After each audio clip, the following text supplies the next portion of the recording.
우리 하나님 말씀을 같이 보겠습니다. 마가복음 9장 35절로 37절.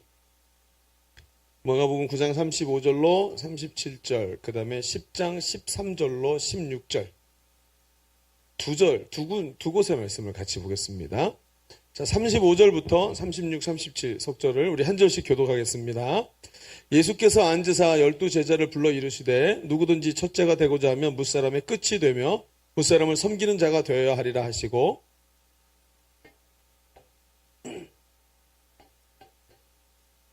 누구든지 내 이름으로 이런 어린아이 하나를 영접하면 곧 나를 영접하며 누구든지 나를 영접하면 나를 영접함이 아니요 나를 보내신 이를 영접함이니라. 자, 넘기셔서요.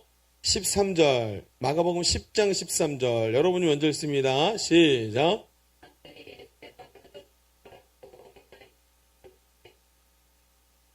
예수께서 보시고 노하여 이르시되 어린아이들이 내게 오는 것을 용납하고 금하지 말라. 하나님의 나라가 이런 자의 것이니라.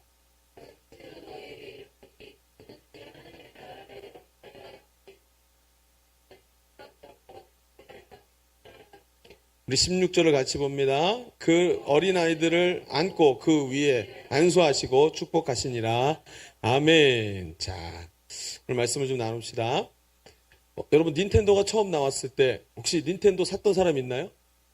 예, 처음 나왔을 때? 그 뚜껑 열리는 거 말고? 뚜껑 열리는 거. 그 전 모델도 있어요. 아주. 그게 닌텐도가 처음 나왔을 때가 80년대였나요? 90년대였나요? 그럴 거예요. 뚜껑 열리는 건 근래에 나온 거죠. 뚜껑 열리는 거 말고 처음 나왔을 때는 민자였어요. 민자. 그때 아마 제가 어렸을 때였던 것 같아요. 여러분은 아직 엄마 뱃속에 있거나 아니면 그랬을 때. 근데 이때 이게 처음 나왔을 때 개인용이 손바닥에 올려놓고 쓰는 개인용 게임기는 처음 나왔죠. 그때 이때 이게 처음 나왔을 때 호불호가 굉장히 정확했대요. 왜 그러냐면 아이들을 양육해보면 아이들이요. 제일 힘든 게 뭐냐면 아이들이 입이 터졌을 때 계속 질문을 해요. 아빠 이거 뭐야? 이건 뭐야? 근데 왜 이게 무슨 색깔이야? 빨간색이야. 왜 빨간색이야? 글쎄 그냥 빨간색으로 칠했으니까. 근데 빨간색으로 왜 칠했어? 그냥 빨간색으로 칠하고 싶어서. 근데 빨간색이 왜? 자꾸 물어보잖아요. 그럼 뭐라는 줄 아세요? 조용히 안 해? 들어가 공부해. 벌써 이렇게 나온다는 거죠. 아이들하고 같이 있으면 아이들은 수많은 질문을 합니다. 저도 이런 거 한번 경험한 적이 있어요. 저 이제 어디 여행을 가거나 조금 멀리 차를 타고 가면요. 딱 출발하자마자 처음 하는 질문이 뭔지 알아요? 아직 멀었어요? 10분 있다 뭐라 그러게요? 아직 멀었어요? 10분 있다 뭐라 그러게요? 아직 멀었어요? 계속 물어봐요. 갈 때까지. 아이들은 이게 답답한 부분들이 많죠. 그렇게 하다 보니까. 이 수많은 질문과 풀리지 않는 의문으로 가득 차가지고 하루 종일 대답해 줘야 되는데 애들이 이 질문을 딱 멈추는 순간이 있어요. 언제게요? 닌텐도 할 때. 그래서 그 시대에 있잖아요. 닌텐도가 처음 나왔을 때 부모들의 호불호가 되게 정확하게 갈렸다는 거예요. 그러니까 이건 부모에게 주신 하나님의 축복이다. 뭐 이런 사람도 있었고 어떤 사람은 아이들을 잃어버렸다. 이런 평가를 하는 사람들도 있었다는 거죠. 나중에야 위험성을 깨달았지만 이 아이들에게 늘 시달리던 부모에게는 이 닌텐도 게임기 하나가 아이들을 잠깐이라도 붙잡아 놓고 뭔가 할 수 있는 여유를 주니까 무시할 수가 없었던 거예요. 근데 이건 옛날 얘기가 아니에요. 지금도 그래요? 그럼 아이들 기르는 엄마들이 아이가 굉장히 벅이 없고 힘들면 뭐 틀어줘요? 핸드폰 딱 꺼내가지고 뽀로로 틀어주죠? 뽀로로. 아직도 뽀로로가 여러분 대단히 갑인 거 아세요? 저희 4학년짜리 아들이 아직도 뽀로로를 좋아해요. 뽀로로를 틀어놓으면 유치해서 안 본다 그래놓고 견눈질로 계속 봐요. 그 뽀로로 때문에 밖에 나가지 못하고 신발을 신고 계속 쳐다봐요. 그리고 뽀로로 오죽하면 뽀통령이라 그랬을까요? 얼마나 제압력이 강하면 말이죠. 그렇죠? 지금도 마찬가지예요. 무시할 수 없는 거죠. 그렇단 말이죠. 여러분 어린아이 우리 입장에서는 좀 묘연한 얘기가 어려운 얘기인 것 같지만 오늘이 어린이 주일이죠. 그래서 어린이 주일이었고 이거 하니까 오늘 어린이에 대한 오늘 하나님 말씀을 좀 같이 보면서 이 말씀에서 뭔가 좀 오늘 귀한 얘기들이 좀 하나님 앞에서 우리에게 주어질 거라고 생각합니다. 여러분 본래 우리 민족에게는 어린이날이 없었죠. 유교적 전통을 갖고 있는 사회라서 장유유서는 있었어요. 그렇죠?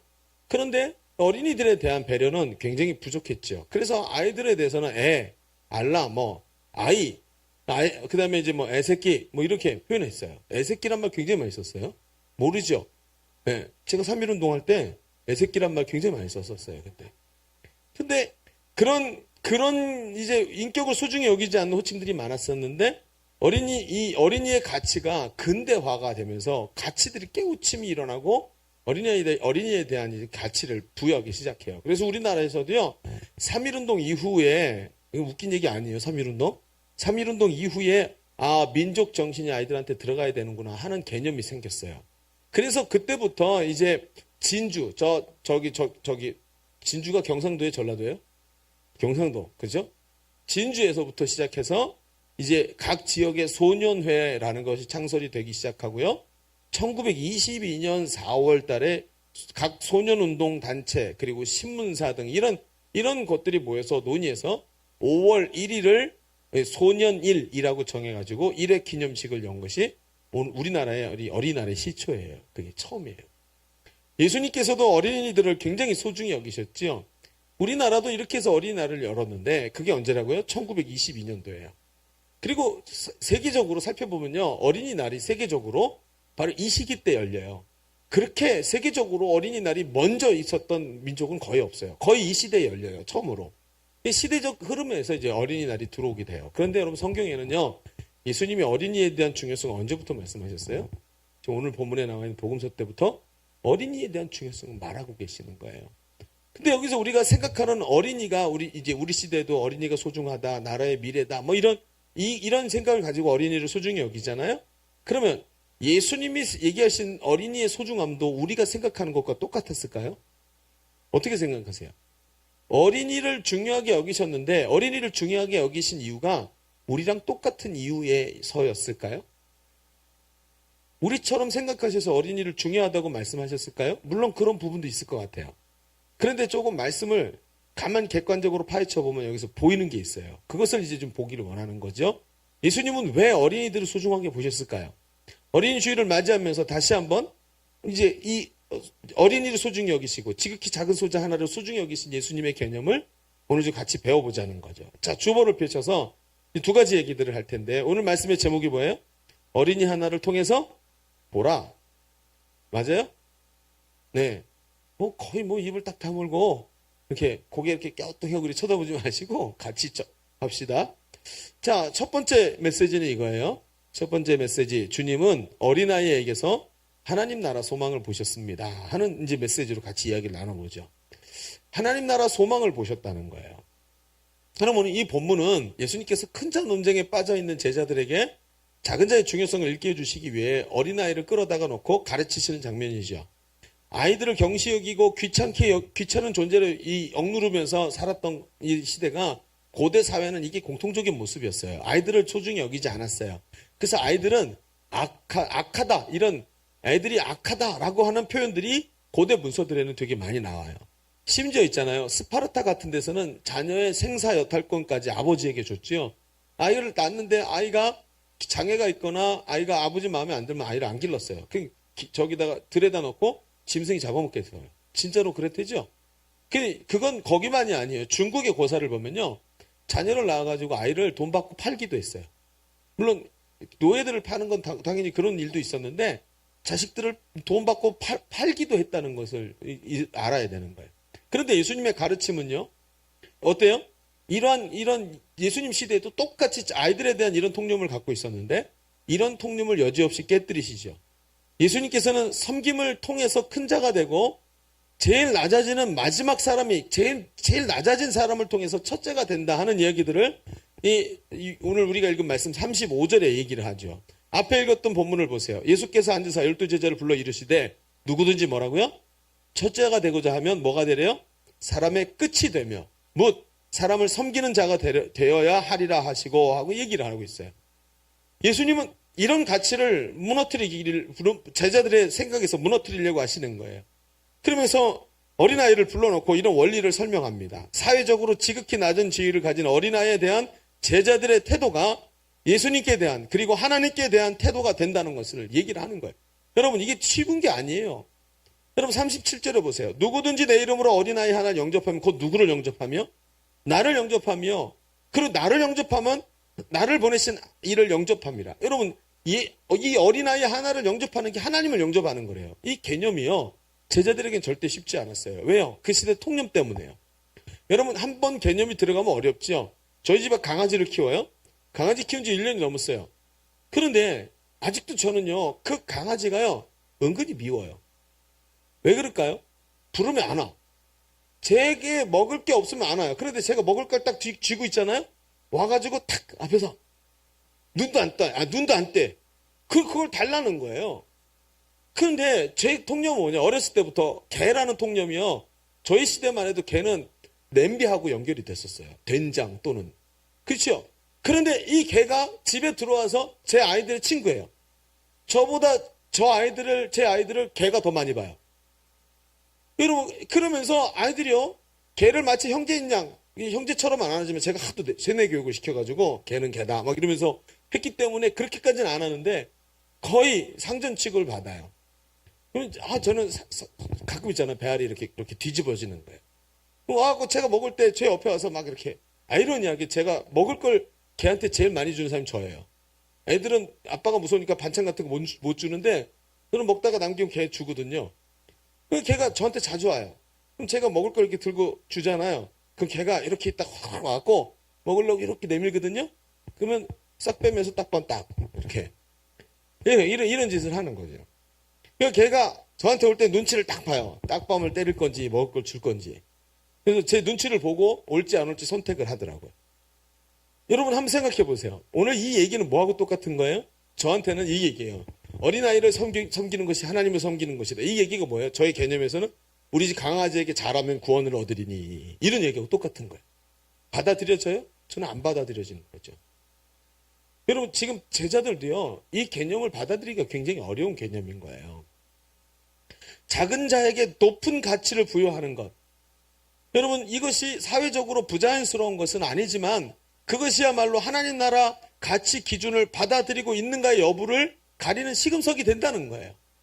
여러분 네가 오늘 어린아이를 섬기고 어린아이를 영접하는 것은 네가 하나님 나라의 백성이냐 아니냐를 판가름하는 기준이 된다고 예수님이 오늘 얘기하시는 거예요. 첫째가 되고자 하면 무사람이 끝이 되고 섬기는 자가 되라. 누구든지 내 이름으로 어린아이 하나를 영접하면 나 보내시는 이를 영접한 것이다. 이 얘기가 이렇게 충격적인 얘기라는 거예요. 여러분 예수님의 얘기는 무슨 뜻이죠? 누가 진정으로 큰 자이냐? 그것은요. 작은 자의 가치를 발견하고 그 속에서 하나님 나라의 소망을 발견하고 세워가는 사람이라는 거예요. 지극히 연약한 자 한 사람을 보면서 그 연약한 한 사람 속에서 그 속에서 하나님 나라 가치를 발견할 수 있는 사람이 있죠. 여러분 저는요. 하나님께서 저에게 3명의 자녀를 주셨어요. 부모가 되어서 아이들을 양육하면서 정말 많은 것을 배우는 것 같아요. 제가 누가 그런 말을 해요. 자녀가 부모의 선생님이라고요. 부모로 가르친다고요. 맞아요. 저는 그 말에 100% 동감해요. 여러분 무엇보다 있잖아요. 저희 아이들이 저한테 가르쳐준 게 있었어요. 그게 뭔지 아세요? 그게 뭐냐면 바로 사랑이에요. 사랑.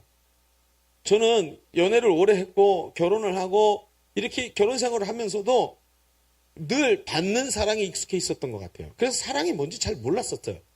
그런데 자녀를 낳고 양육하면서 제가 느끼는 게 있어요. 저희 아이들의 이름만 부르면 제 가슴이 한쪽이 시려요. 그 아이들을 위해서 조금 더 해주고 싶고요. 조금 더 뭔가를 주고 싶고요. 무엇이든지 그 아이들을 위해서는 아낌없이 그 아이들의 미래와 행복을 위해서 해주고 싶어요. 이게 뭔지 아세요? 성경이 말하는 사랑이에요. 사랑. 사랑은요. 자기를 부인하고 섬겨줘야 되는 것이고요. 자기를 고수하지 않고 낮아져야만 사랑해 줄 수 있거든요.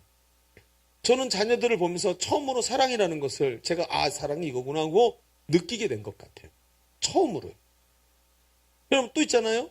제가 아이들을 보면서 아이들이 저한테 가르쳐 준 것이 있어요. 그게 뭐냐면요. 아이들이요. 제가 주는 모든 것을 받아요. 그게 사랑이든 상처이든 마치 꼼짝 못하고 거기 서 있는 꽃처럼 있죠. 상처를 주면 상처를 그대로 받고요. 제가 사랑을 주면 사랑을 그대로 받아요. 그렇죠? 자녀들은요. 아야 소리를 못해요. 눈물을 뚝뚝 흘리면서 엉엉 울어도 발버둥을 치고 울어도 부모가 주는 그대로 받을 수밖에 없는 거예요. 그러다 보니까 제가 갑이잖아요. 어쩔 수 없지 관계 속에서. 그런데 제가 갑질을 하면서 깨달은 게 있어요. 아, 이게 아니구나.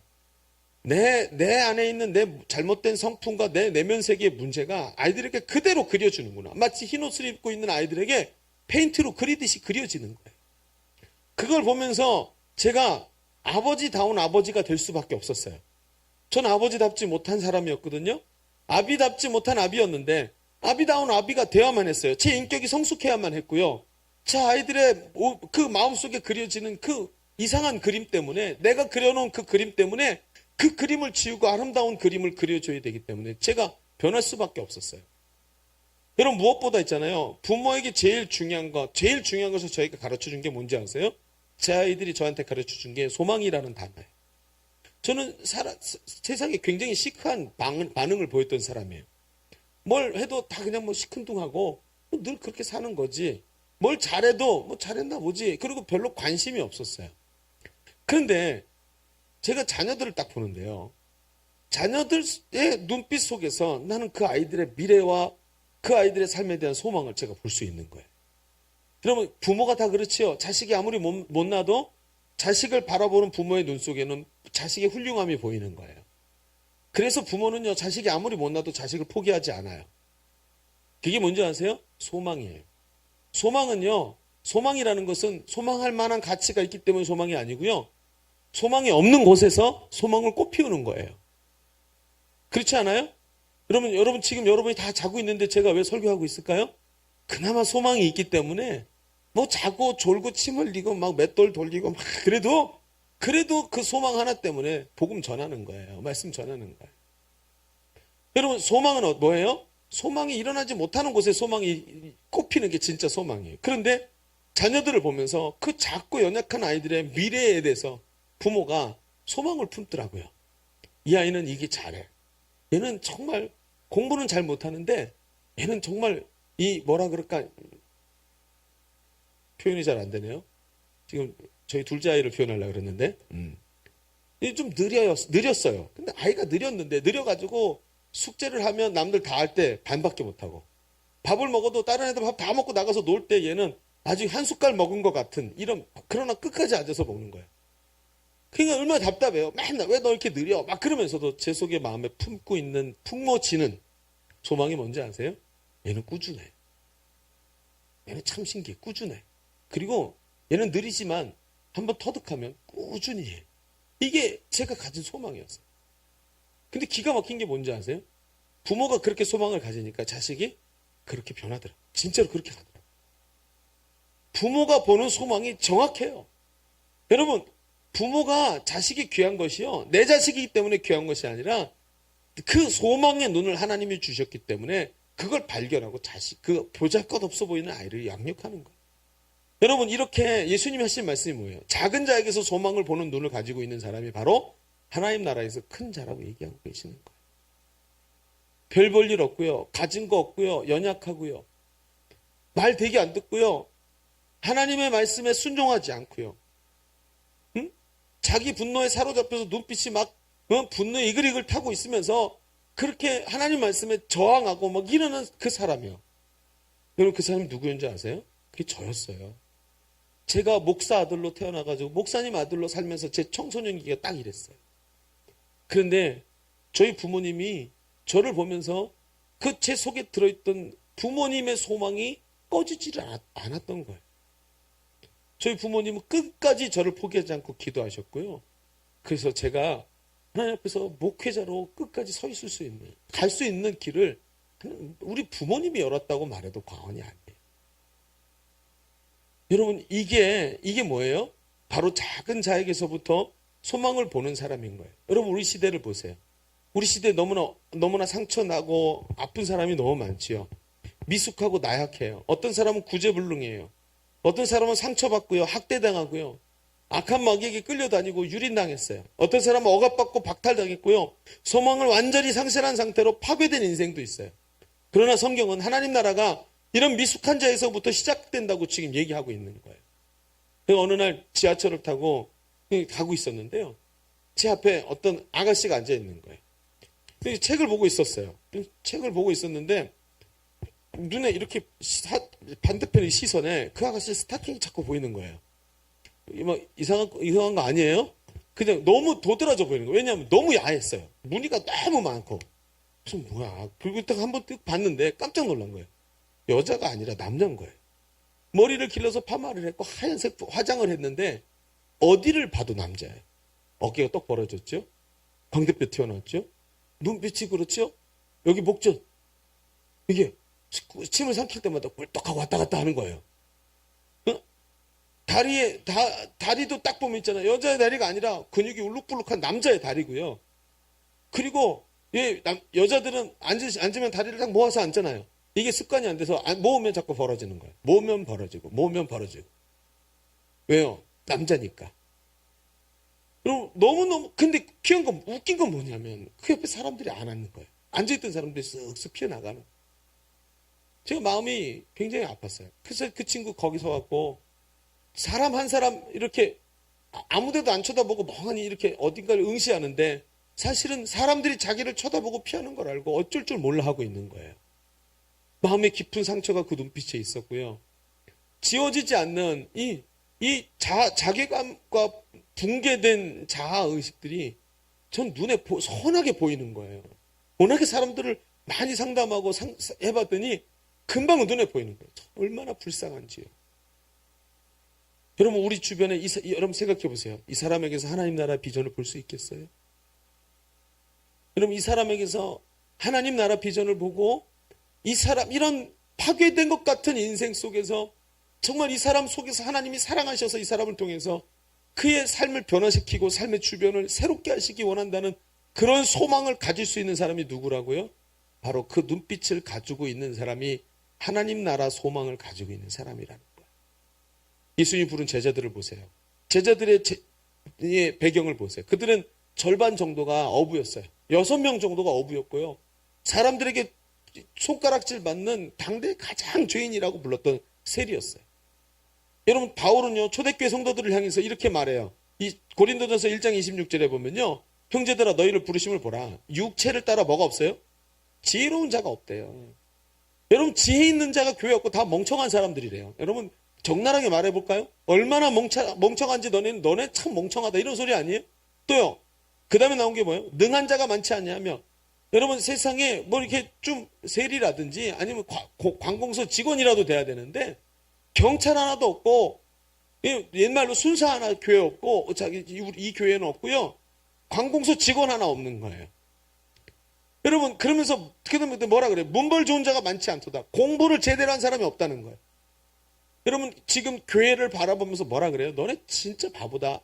너네 진짜 멍청하구나. 이런 얘기인 거예요. 그런데 있잖아요. 이 고린도전서 1장의 말씀에 고린도전서를 보면서 상처받는 사람이 한 사람도 없어요. 왠지 아세요? 바울이 그들 속에 또 다른 예수님의 제자가 있다고 믿고 있어요. 바울은 그들 속에 하나님 나라가 있는 것을 보았어요. 그런 어린아이 같은 미숙한 사람에게서 하나님 나라를 보고 그들을 하나님 앞에서 큰 자라고 보면서 그 하나님 앞에서 그들의 삶을 이끌어내려고 하는 하나님 나라 비전을 가진 사람으로 이 사람이 바울이 보고 있더라는 거예요. 그러니 어때요? 바울이 하나님 보시기에 큰 자가 아니에요? 성경은 계속해서 이런 가치를 말하고 있어요. 주님은 작은 씨앗 속에 새가 깃들일 만큼 큰 나무가 있다고 말씀하셨고요. 누룩 한 줌에 가루 소마를 부풀게 할 수 있는 것이 있다고 말씀하셨어요. 그게 뭐지요? 바로 하나님 나라 가치로 작은 영혼들을 볼 수 있는 사람. 그 무너지고 쓰러진 사람 속에서 그 상처난 사람 속에서 가능성이 없어 보이는 사람 속에서 가능성을 볼 수 있는 그 안목. 그런 사람이 바로 이런 일들을 감당한다는 거예요. 이것을 보는 눈이 바로 하나님 나라의 큰 자의 눈이고 이것을 주님을 영접함이고 하나님을 영접함이라고 이야기하는 거예요. 여러분 우리 교회에 한 청년이 있어요. 뭐 여기도 한 청년들 다 있죠. 한 청년씩 하죠. 근데 청년 리더가 어느 날 이제 제가 그 청년을 처음 봤을 때, 형제를 처음 봤을 때 그 형제는 믿음도 없고 좀 연약해 보였고 진중함도 없고 잘 순종하지도 않는 모습이었어요. 너무나 내면 세계가 어려 보였어요. 좋은 제목이라고 생각하지 않았어요. 그런데 어느 날 문득 어느새 훈련되고 성장해 있는 영적 리더로 성장한 그 형제를 자꾸 보는 거예요. 성장이 굉장히 강력하게 성장이 일어나는 거예요. 그래서 다른 청년들을 세워가고 다른 새가족들을 막 세워가는 모습들을 보는 거예요. 인간적 눈으로 보면 그 형제가 금세 시험 당하고 교회를 떠날 것 같은 친구였는데 제가 안목이 너무나도 인간적이었다는 것을 나중에 점점 깨닫게 되는 거예요. 야, 저럴 수가 있나? 어떻게 사람이 저렇게 금방금방 저렇게 하나님 앞에서 변해가지? 하는 생각을 들었어요.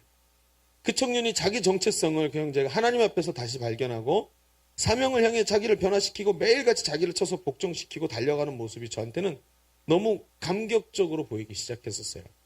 근데 어느 날 또 다른 리더가 저한테 찾아왔어요. 이 리더는요, 자기 사역의 문제를 가지고 와서 저하고 상담을 하고 싶어 했어요. 이런저런 상담을 하면서, 목사님, 사실은요, 이런 문제가 있어요. 근데 이렇게 해보려고요. 그러니까 어떻게 할까요가 아니라 자기가 답을 가지고 왔어요. 답을 가지고 와서 이렇게 하면 좋을 것 같아요. 그러면서 아주 지혜롭게 말해요. 그러면서 뭐라 그러냐면, 이런 얘기를 하는 거예요. 제 선임 리더가 예전에 이런 똑같은 경우를 이렇게 풀어가는 걸 봤어요. 근데 그때 제 선임 리더가 이렇게 하는 걸 보니까 그때는 몰랐는데 지금 제가 똑같은 상황에서 그때를 생각해 보니까 제 앞에 리더가 너무나 지혜롭게 잘하는 거예요. 그래서 목사님 저도 제 목자가 했던 것처럼 이렇게 하려고요 하고 쫙 얘기를 해요. 근데 그 선임 리더가 누군지 아세요? 바로 앞에 말했던 그 형제예요. 만났던 그 청년이 그 선임 리더인 거야. 제가 가지고 있던 그런 가치관들 있잖아요. 첫눈에 딱 보고 외모를 보면서 판단했던 저의 판단이 너무나 잘못되어 있었어요. 저는 뭘 못 봤죠? 오늘만을 봤고, 오늘의 내 눈앞에 펼쳐지고 있는 현상을 봤지, 그 형제 안에 들어있는 하나님 나라를 잘 보지 못할 것 같아요. 오늘도 마찬가지예요. 우리가 정말 하나님 앞에서 하나님이 얘기하고 계시는 저 어린아이의 가치가 뭐예요? 어린아이의 가치가 뭐예요? 그 속에서 하나님 나라를 발견할 수 있는 그런 눈을 가지고 어린아이를 바라보고 천국 소망을 발견하니까 희생할 수 있고 섬길 수 있는 거예요. 다른 곳에서 상처받고 찾아온 그 사람, 그냥 뾰족하고 모나가지고 다른 사람들하고 자꾸 부딪히고 그러는 새가족 한 사람을 보면서 큰 소망이 넘치고 그 사람 안에 있는 하나님의 나라의 미래를 바라볼 수 있는 거예요. 여러분, 겨자씨 하나에서 누룩 한 줌에서 세상을 변화시킬 비전을 바라볼 수 있는 그런 사람이 천국에서 큰 자라고 하나님, 오늘 예수님 말씀하고 계시는 거예요. 매일 골골에서 쓰러지고 매일 시험 당하고 매일 연약하고 매일 똑같은 데서 넘어지는 그 사람 있잖아요. 오늘 또 그래? 오늘 또 시험 들었어? 또 잠수 탔어? 또 예배 안 나와? 또 자기 혼자 미워? 근데 있잖아요. 그러면서도 그 사람을 놓칠 수 없는 게 뭔지 아세요? 그 사람 한 사람 안에 하나님 나라가 있기 때문에 그걸 볼 수 있어야 된다고 주님이 오늘 우리에게 말씀하고 계시는 거예요. 자, 그런데 있잖아요. 여기서 이제 두 번째 얘기를 진행해야 되는데 10분 남았네요. 네. 한번 생각해 보세요. 그러면 제자들이요, 이걸 결국 받아들였나요? 못 받아들였나요? 결국을 얘기해 봅시다. 오늘 우리 본문이 두 가지죠. 첫 번째 본문은 지금 우리가 봤어요. 두 번째 본문 10장 13절부터 16절의 말씀에 보면 똑같이 바로 연결해서 똑같이 한번 기회가 더 오죠. 예수님의 얘기를 들었어요. 가르침을 받았어요. 그럼 뭐 해야 돼요? 두 번째 기회가 왔을 때 실천해야 되잖아요. 근데 제자들은 못해요. 왜 그래요? 제자들의 반응은요, 사람들이 예수님의 만져주심을 바라고 아이들을 데리고 왔더니 그 아이들을 영접하는 것이 아니라 오히려 꾸짖어요. 왜요? 예수님의 사역에 이 어린아이들이 별로 쓸모가 없다고 생각한 거죠. 그들이 일반적인 세상적 기준과 전혀 다른 하나님 나라의 가치의 기준을 아직도 제대로 깨닫지 못하고 있어요. 왜 그럴까요? 이들의 오해가 뭐였죠? 예수님이 이들에게 오해를 불식시키시면서 오늘 우리가 이제 본 말씀에 13절부터 16절까지 다른 얘기를 한 가지 더 하세요. 하나 더 깊은, 그렇죠? 좀 더 깊숙이 얘기를 하고 계시는 거예요. 그게 뭐냐는 거예요. 자, 두 번째 얘기, 주보의 두 번째 얘기를 한번 보세요. 두 번째 이렇게 보면 돼요. 어린아이 같은 믿음은 하나님 나라 시민의 성품이에요. 이건 뭐죠? 시민의 성품이라는 건 뭐예요? 성품이라는 것은, 이것은 뭐라 그러냐면 의무라고 말해도 되겠죠? 하나님 나라 시민이라면 이 정도는 돼야 돼. 이런 거예요. 즉 뭐예요? 선택이 아니라 의무예요. 뭐가요? 이 하나님 어린아이 같은 믿음이요. 이게 무슨 얘기냐면 생각해 봅시다. 여러분, 사람은요, 성인이 되면 자아가 발달하고요, 자기 판단이라는 것을 가지게 되죠. 그래서 부모가 시키는 대로 안 해요. 저도 나중에 성년이 돼가지고요. 제가 20대 후반이 되니까 부모님하고 같이 사는 게 못 견디겠는 거예요. 제가 20대 후반 때, 더 이상, 내가 부모님 사랑하고 부모님 슬하에서 자랐지만 통치적 독립이 필요한 거예요. 부모님에게 통치를 받을 때가 이제 아닌 거예요. 그런데 그 무렵 하나님 너무 감사하게 결혼을 하게 하셨어요. 그래서 제가 28살에 결혼을 해요. 굉장히 늦죠? 28살에 결혼. 완전히 노총각이잖아요. 네. 효민아 축하해. 네, 그래. 그럼 생각해보세요. 28에 결혼을 했어요. 그러고 나니까, 그때부터 정말 완전히 다른 삶이 되는 거예요. 너무너무 나 자신의 삶에 대해서 의지가 생겨요. 결혼을 했기 때문에 의지가 아니라, 완전히 내 통치적 독립을 하면서 나 스스로 나의 삶을 끌고 가는 게 되게 좋았어요. 근데 문제가 뭐죠? 사람은요, 자기 판단을 하기 시작하면서 다른 말로 자기 입장에 맞춰서 합리화시키는 것이 있어요. 다른 말로 방어적이 되는 거죠. 나와 다른 것들, 나보다 더 뛰어난 것들도 내가 겸허하게 받아들여야 되는데 그걸 못하는 거예요. 하나님의 말씀과 하나님의 뜻도 자신에게 맞도록 이렇게 굽어가지고 내 몸에 맞도록 자기가 대충 적절하게 자기에게 맞춰서 해석하죠. 하나님 말씀 그대로 받아들이지 않아요. 나의 생활은 이러니까 내 삶이 어쩔 수 없으니까 말씀을 요만큼만 하고 자기가 구부러뜨려요. 그리고 자기에게 맞춰요. 그리고 얼마나 잘 합리화시키는지요. 예수님 말씀하신 것처럼 저는 소를 사서 안 돼요. 저는 땅을 사서 안 돼요. 저는 장가 들었기 때문에 안 돼요. 이러면서 못하는 이유를 수도 없이 갖다 대면서 하나님 말씀을 순수하게 받아들이지 못해요. 이런 모습이요. 지금 우리가 읽은 10장 앞에 부분에 나와요. 바리새인들이 예수님 앞에 이혼의 문제를 묻죠. 왜 이혼의 문제를 왜 물을까요? 예수님의 윤리관이 굉장히 높고 바리새인들이 잘못된 부분들을 콕콕 찌르시는 거예요. 그러니까 예수님이 지금 이혼에 대한 율법이 아주 이게 조금 이렇게 하기도 어렵고 저렇게 하기도 어려운 율법인데 그걸 예수님께 딱 갖다 대고 물어보는 거예요. 그러면서 그 대답을 가지고 뭐 하려고요? 얼마 전에 세례 요한을 죽인 헤롯에게 일러 바치면 이혼 문제 가지고 또 헤롯을 공격하는 자가 되는 거예요. 예수님도 죽을 수도 있어요. 위험해지는 거죠. 궁지에 모론을 울리고 이런 질문을 합니다. 그러나 여러분 잘 생각해 보세요. 여러분 이 이혼 문제에 대한 이야기는 율법에 정확하게 말씀하고 있어요. 예수님은 그 정확한 율법의 얘기를 뚝 하시는 거예요. 문제는 뭐죠? 지금 바리새인들이 자기가 완악해서 이 율법을 못 받아들이는 거지. 그렇죠? 율법이 없어서가 문제가 아닌 거예요. 자기에게 맞춰달라는 거죠. 여러분 오늘 두 번째 본문이요. 우리가 읽었던 두 번째 본문에 14절에 뭐라 그래요? 어린아이들이 내게 오는 것을 용납하라. 금하지 말라. 하나님 나라가 이런 사람의 것이라 그렇게 얘기했어요. 15절에는요.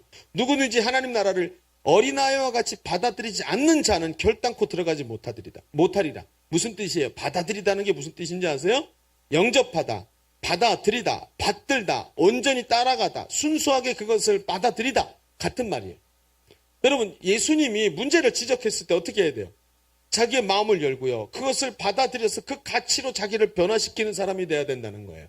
이것이 어린아이 같은 믿음이에요. 하나님 나라 시민의 성품이에요. 이게 뭐예요? 하나님 나라의 뜻에 따라 자기를 맞춰야 하나님 나라로 들어가는데 여기서 예수님의 제자들이 어린아이를 이렇게 영접하지 못한 이유가 뭐예요? 자기 자신이 어린아이처럼 하나님 나라 뜻을 받아들이지 못하는 존재이기 때문에 그런 거예요. 그러니까 어때요? 내가 좋은 건 알겠는데 이거 어떻게 먹어? 좋은 건 아는데 어떻게 먹어? 그리고 이거를 좋은 거라고 치부해놓고 벽장에 넣어놓고 내 것으로 못 사먹는 거예요. 그러고 나니까 어때요? 예수님이 하신 말씀이 남의 얘기가 되고요. 남의 얘기가 되고 남의 것이 되고 마는 거예요. 여러분 요즘에요. 제가 정말 가슴 아픈 게 뭐냐면 한국교회가 총체적 문제를 가지고 있고 그 문제들 때문에 교회들이 사람들에게 싫어 버림받고 있다는 거예요. 여러분 목사님의 숫자만큼이나 목회의 철학이 많고요. 다 다른 교회이고 다 다른 종교같이 느껴지는 거예요. 왜 그렇지요? 교회에 대한 정의, 그 다음에 목회에 대한 정의, 성도들을 양육하는 정의가 다 틀려요. 왜요? 신학교육은 잘 받았는데 예수님의 제자는 못 됐어요. 여러분 예수님의 제자가 어때요? 똑같은 말을 해요. 예수님처럼 말해요. 예수님처럼 생각해요. 훈련되어서 예수님하고 같은 길을 가는 거예요. 그런데 신학교육을 받으니까 예수님과 생각을 맞추기 전에 머리부터 커졌어요. 머리부터 커졌어요. 그러고 나니까 어떻게 될까요? 자기가 생각하는 바대로 교회를 이끌지 주님 앞 예수 그리스도의 제자로서 교회를 만들어 가려고 하지 않아요. 그러다 보니까 어때요? 엉뚱한 데로 가는 거예요. 여러분, 교회는요, 건물이 부실해도 상관없어요. 괜찮아요. 그렇죠? 교회는요, 재정이 부족해도 괜찮아요. 점심 교회에서 안 먹고 서로 같이 이렇게 싸갖고 와서 먹으면 돼요. 교회는요, 심지어 교회는요, 세상에서 불평등한 일을 당해도 괜찮아요. 불평등하면 기도하면 돼요. 심지어 있잖아요. 정치적으로 탄압을 받아도 괜찮아요. 순교하는 거니까요. 문제 없어요. 근데 있죠? 교회는요, 십자가 복음이 희석되면 안 돼요. 망해요. 교회는요, 복음 전하는 일들을 중요하게 생각하지 않으면 교회는 문 닫아요. 그렇죠? 교회는요, 제자를 세워서 땅끝까지 복음 전하는 세계 비전의 가치가 약해지면 하나님의 교회는 없어지는 거예요. 그런데 어떻게 생각해요? 많은 목회자들이 뽕 잡는 게 닭이라고 생각해요. 전도를 하는데 이상하죠. 전도지를 펼쳐보면 우리 교회는 좋고 사랑이 많다고 얘기해요. 그런데 전도지에 뭐가 없어요? 복음이 없어요. 아니 어떻게 그게 전도지가 될 수 있죠? 여러분 성도들이 전도하자고 총동원 전도주의라면 다른 교회 다니다가 안 다니게 된 사람 또는 심지어 다른 교회 다니고 있는 사람들을 자기네 교회로 전도하겠다는 거예요. 지금 머릿속에 뭐가 있는 거죠? 뽕 잡는 게 닭이에요. 11조 잘하는 교인들 데리고 와서 교회 앉혀놓으면 교회에 헌금 많이 생기고 교회가 부흥하는 거예요. 그래서 그런 사람들 이미 훈련됐으니까 또 다른 사람들을 교회로 전도할 수 있는 자질이 준비되어 있습니다. 여러분 그렇게 생각한다면 하나님 나라 가치는 더 이상 퍼져나갈 수가 없어요. 오늘 예수님 뭐라 그런지 아세요? 그렇게 바라보고 있는 너의 구부러진 팔을 펴보라는 거예요. 하나님 나라 어린아이와 같이 하나님 나라를 받들 수 있어야 되는데 팔이 굽어서 펴지질 않아요. 받들 수가 없어요. 하나님 저는 워낙에 이래요. 저는 못해요. 이러고 살래요. 이러면서 바뀌질 않으니까 하나님 나라가 더 이상 펼쳐질 수가 없는 거예요. 이러니까 어린아이 하나를 예수님의 이름으로 영접할 수가 없는 거예요. 굽어가지고 이게 습관이에요. 이걸 변화시킬 수가 없어요. 여러분 예수님이 말하는 어린아이의 가치는 단순히 이 어린아이가 미래가 있기 때문에 이 아이에게 소망이 있는 것이 아니라 이거를 어린아이는 어떻게 하는지 아세요? 펴 그러면 알았어요. 그럼 핀단 말이에요. 그만해. 알았어요. 그만할게요. 지금 당장에 내일 가서 또 해요. 또 하는데 알았어요. 그래요. 저희 막내 아들의 특징이 뭔지 아세요? 잠을 자면 침대 옆에 양쪽 옆에 칸에다가 양말 쿡 쑤셔놓고 벗어는 내복 쿡 쑤셔놔요. 그래서 침대를 들추면 밑에 양말 수십 개, 내복이 수십 개 나와요. 나올 때마다 엄마한테 혼나요. 그리고 알았어요. 잘못했어요. 다음부터 안 그럴게요. 일주일 있다 들면 또 한 집 나와요. 엄마 양말 없어요. 유니 침대 들어봐. 들으면 더 거기 다 나와요. 근데 어떻게 하는지 아세요? 혼날 때마다 알았어요. 앞으로 잘할게요. 그리고 시정해요. 막 자기가 챙겨요. 그러면서 며칠 있다 보면 또 들어있어요. 왜 이러지 나는? 나는 왜 안 되지? 그러면서라도 또 해요. 뭐 하는지 아세요? 풀어요. 풀었다가 알았어요. 그래도 또 이렇게 해요. 또 풀어. 자기 문제를 풀어내서 하나님 앞에서 하나님이 자기를 쓰실 수 있는 어린아이 같은 안 돼도 어린아이 같은 마음으로 가야 되는데 이게 없으니까 하나님 나라가 확장되기 위한 사람들이 준비가 되지는 않는 거예요. 오늘 있잖아요. 이 어린이 주일을 맞이해서 어린아이에 대한 얘기를 하고 있어요. 세상이 말하고 있는 소망은 어린아이 자체에게 있지만 하나님 나라의 소망은 천국에 있고 하나님 나라에 있고 그 하나님 나라를 받들 수 있는 어린아이 같은 마음으로 섬길 수 있는 그 어린아이에게 있는 거예요. 내가 어린아이가 돼야 그렇죠? 내 앞에 있는 그 스타킹을 신고 있는 남자 한 사람을 긍휼히 보면서 그에게 예수의 십자가 복음을 전할 수 있는 거예요. 내가 어린아이가 될 때. 이게 예수님이 바라보시는 어린아이. 오늘 우리가 이 시대를 살아가면서 벌써 있잖아요. 우리 청년밖에 안 되는데 얼마나 장년들 흉내를 내요. 돈, 명예, 세상의 가치들. 여기에 그게 가득 들어있어요. 성공, 철밥통. 그쵸? 계속 증가돼가는 연봉. 내가 은퇴할 때까지 쫓겨나지 않는 직장. 왜 이것이 우리의 가치가 돼야 돼요? 말도 안 되는 거 아니에요? 왜 이거를 이 시대 젊은이로 살면서 왜 이게 나의 가치가 되어서 살아야 돼요? 너무나 웃긴 거 아니에요?